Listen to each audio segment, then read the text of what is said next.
आणि नाशिक जिल्ह्यातील कांदा लिलाव व्यापाऱ्यांनी बंद पुकारल्यामुळे बाजार समित्या बंद पडल्यात। अचानक पुकारलेल्या बंदमुळे शेतकरी हवालदिल झालाय। रविवारी रात्री येवला कृषी उत्पन्न बाजार समितीमध्ये ट्रॅक्टर ट्रॉलीने कांदा घेऊन दाखल झालेल्या शेतकऱ्यांनी संताप व्यक्त केलाय। राज्याच्या पणन संचालकांनी आजपासून राज्यभरामध्ये आडत बंद करण्याचा निर्णय घेतलाय। आडत ही शेतकऱ्यांकडून नाही तर व्यापाऱ्यांकडून वसूल होणार आहे।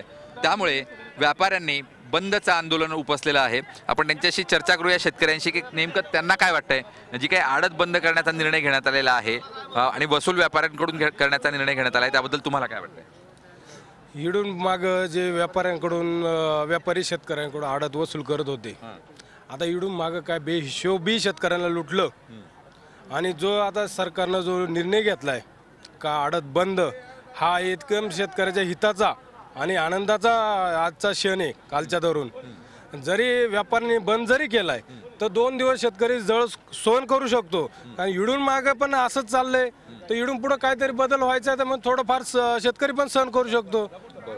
पण एकूण काय नुकसान म्हणजे आतापर्यंत काय काय नुकसान तुमचं होत होतं आणि आता याच्यामुळे काय फायदा होईल। आता याच्यामुळे आमचा असा फायदा होईल जिथं आमचे 6 रुपये शेकड्या मागे जात होते तो आमचा फायदा होणार।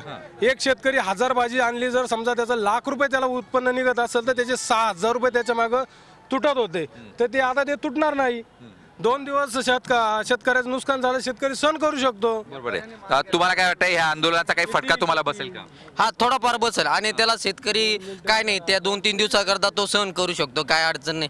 2 नाही तो 8 दिवसाकरता करतो तर त्याच्या आयुष्यभरचा तो प्रश्न मिटणार आहे आणि त्याचा फायदा त्याला नक्की होणार आहे। त्याच्यामुळे ते काय अडचण नाही। 4 नाही 8 दिवस जरी बंद राहिलं तरी सहन शेतकऱ्याची क्षमता आहे, काय अडचण नाही आणि इथून पुढे त्याचा नक्की फायदा होईल। आणि झालेला हा निर्णय योग्य आहे। आम्ही बी त्याला चांगलं मत आहे आमचं, चांगलं या गोष्टी शक्य आहे। चालेल। एकूणच पणन संचालकांनी घेतलेला निर्णय हा योग्य आहे। नाशिकचा शेतकरी त्यांच्या मागे ठामपणे उभा आहे।